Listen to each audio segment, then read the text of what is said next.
The following is a review for critical, analytical, and educational purposes only, and is protected under Article 17 and 107 in the United States Fair Use Code. This video is not an infringement on copyright. Please enjoy the video.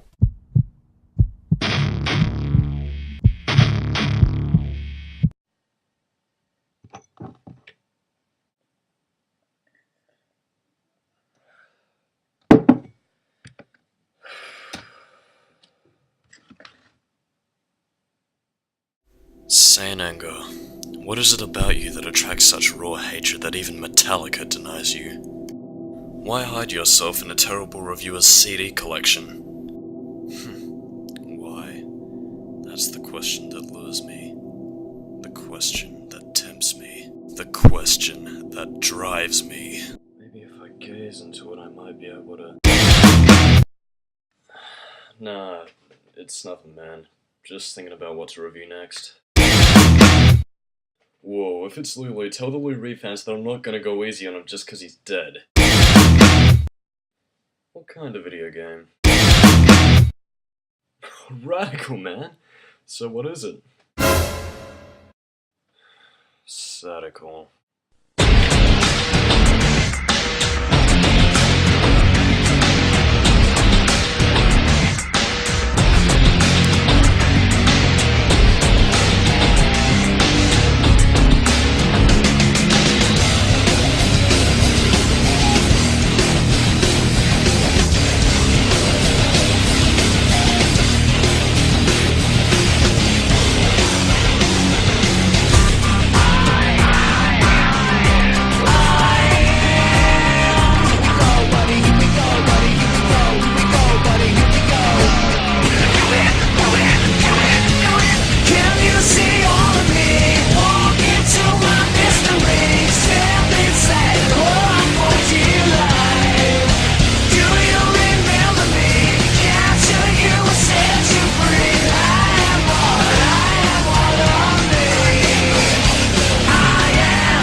New background.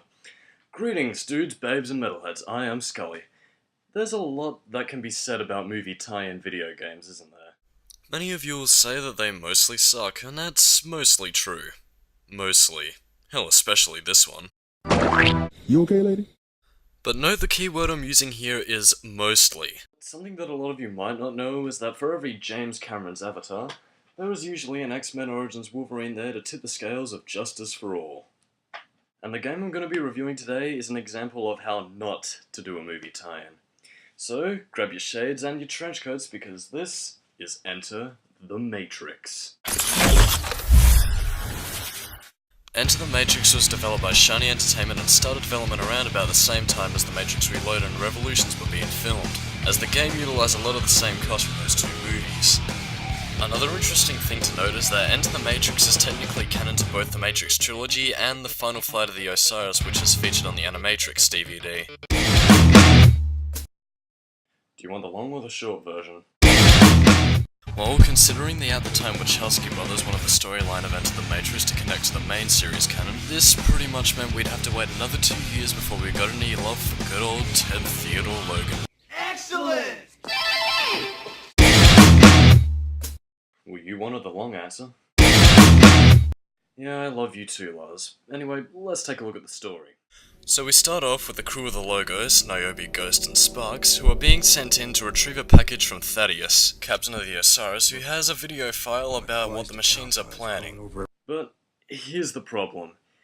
If you happen to know absolutely nothing about the Animatrix or the Matrix trilogy in general, then you'd probably be scratching your head at this point just wondering what the f*** is going on. Good storytelling, Shiny. After some snarky banter between Ghost and Sparks, they're then told by their captain Niobe to stop being pussies because they're gonna go in and get that package regardless.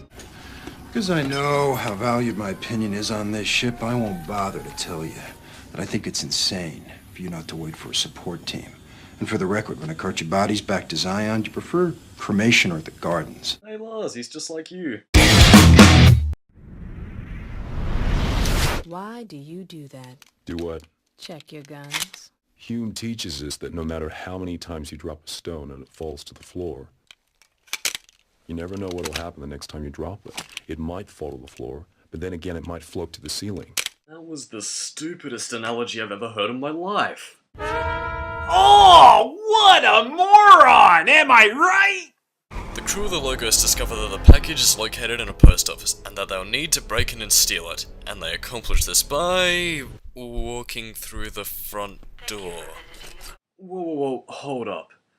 So a tough-as-nails captain, a spiritual Asian dude, decide that the best way to steal a package from the post office is to just walk in.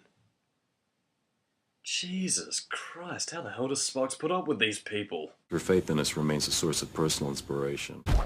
After beating the crap out of security guards and post office employees who probably had 2 days left to retirement, you finally retrieve that damn package and, surprise surprise, the police ambush you.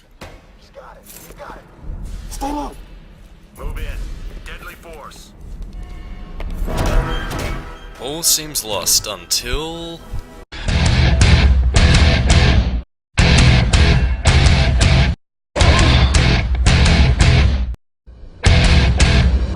Let's rock.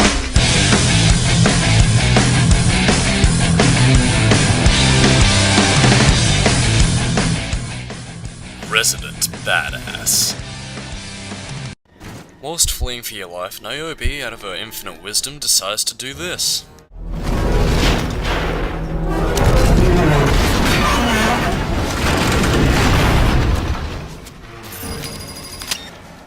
What the hell happened? Niobe created a distraction for you. Wait, that was meant to be a distraction? You know, there's a fine line between being an anti-hero and a flat-out sadist. This line doesn't seem to apply to Niobe. Sorry about that. So after all that bloodshed, you make it to the second floor office building with no escape in sight, so naturally with the police closing in, you decide that suicide is the best option. Rather than, of course, facing up to your crimes of terrorism, theft, manslaughter, breaking and entering, oh, and, you know, massacre?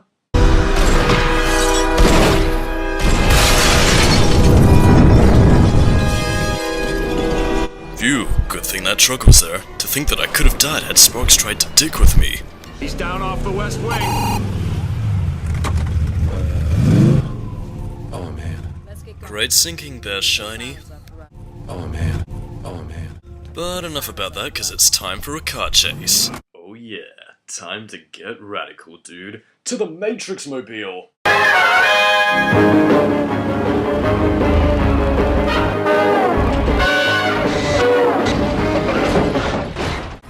You manage to evade the police until the Matrix Mobile crashes into an alleyway and Ghost is knocked unconscious. Yeah, my driving test went the same way.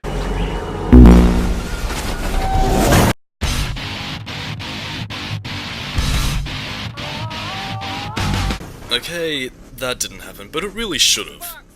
Luckily, the exit is close by on a radio tower just a building over. However, there is one thing standing in their way. Oh, hi, Mark. Now, if you know your Matrix trivia, then you probably know that your chances of fighting an agent are about as good as the band Linkin Park. As in, not at all! So you take off with your Roadrunner act by running around the building in a circle and then getting to the exit.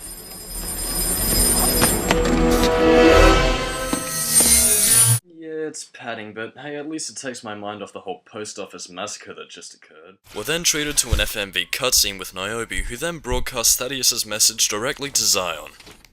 Right now, all I want to know is what's on that disc. Sir, we just received an emergency broadcast from the Logos. Is it my pizza? Yes, sir. The last transmission of the Osiris. This is Thaddeus, captain of the Osiris. It is 1803 on 1214, and I fear this will be our last transmission. Less than 2 hours ago, we were pinned between two search units near BZ-218. We tried to outrun them on the surface when our sensors went completely berserk. We didn't believe what our equipment was telling us, until we ran smack into the middle of it. An army.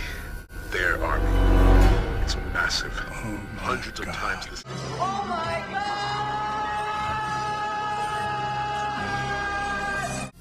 Lieutenant. Yes, sir. Is the logo still in contact? Yes, sir. Get me Domino's pizza. 5 feet from Zion.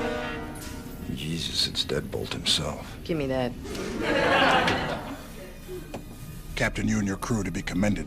What you have done may prove to be the turning point in this war. Do you have a plan, Commander? Right now, I want every ship to return to Zion. Full protocol as fast as humanly possible. I leave the recall in your hands, Captain. Yes, sir, Commander. So we're given the task of recalling all the ships to return to Zion, and it's around this point where the Matrix Reloaded begins. That's why we're gonna use the airport. All those different payphones will make a trace impossible. We can split up and stay mobile. What could go wrong? Right. All goes well until we discover that a member of Soren's crew, Axel... No, not that Axel. Or that Axel. Why would you even think of that Axel? Ugh, whatever.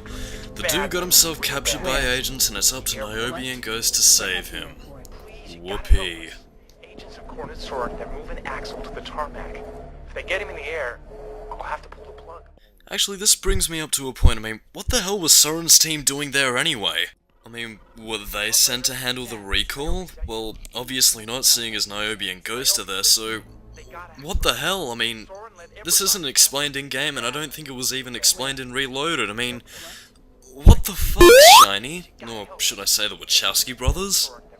However, if you've seen The Matrix Reloaded, then you'd learn that saving his scrawny ass turns out to be completely pointless, as... SPOILERS! Soren's team die in that movie. So this entire mission is completely pointless. Although I will say that the airport level does lend itself to some great set pieces, rockin' music, and it does take a bit of the edge off how pointless this mission is. Upon fighting your way through the airport, you discover that agents have taken Axel aboard a plane, and if that plane takes off... Game over. So using the real power of teamwork, Ghost shoots out the plane's tires, and Niobe drives aboard the plane in the Matrix Mobile.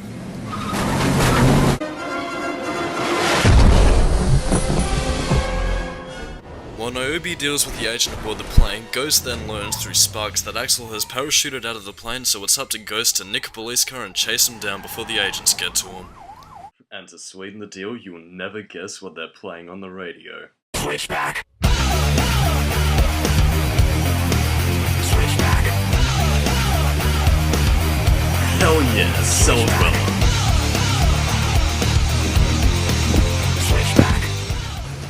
While Axel is picked up by an agent off screen, he also decides that suicide is the only option. Oh, hi, Mark. What's bothering you, Mark?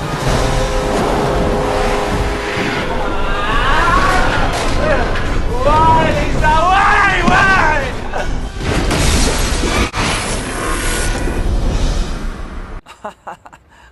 What a story, Mark. Oh, great Cliff Burton's Ghost. What is it with these people and suicide? Man, is that what taking the red pill does to you? It turns you into a suicidal maniac who shows no remorse to the damage you are doing to the people regardless of their status to humanity? Well, luckily, thanks to the power of plot convenience, Axel miraculously survives and is taken to the exit where his team is waiting for him. Ghost exits shortly after, and then Niobe is confronted by who I can only assume is Chester Ray Bum. Oh my god, this is the greatest movie I've ever seen in my life! What did you just say? Spoilers! 72 hours. 72 hours. That's exactly how long Zion lasted last time. Foreshadowing. So after Zombie disappears, Niobe just goes all, whatever.